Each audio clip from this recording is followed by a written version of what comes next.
side issue to the series, the psyche of Scottie Pippen coming off the poor playoff performance against the Knicks a year ago. But Scottie Pippen came out in very aggressive fashion in Game 1. Yes, he wanted to announce to the Knicks and the rest of the viewing world that he wasn't going to be pushed around in that game the other day. He got into a scuffle with Charles Oakley under the basket at one point, gave a little bit out to Charles. Charles came up strong and stood up to Pippen, who also stood up strong. But later in the game, in what Phil Jackson thought was the key play of the game, Rivers was killed, knocked over by Pippen.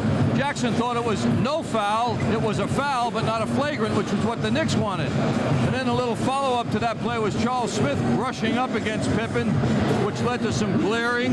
Pippen is not an explosive type personality, so nothing happened off that play. And later on in the game, Scottie Pippen showed that the three-point shot was not going to be exempt from his game, and he had one that night. 24 points was okay, Marv, but the rebounding and assists were half of his season total, and the turnovers were double his normal season total. They have to change. And Scottie says he won't allow the Knicks' tactics to affect him during the course of this series.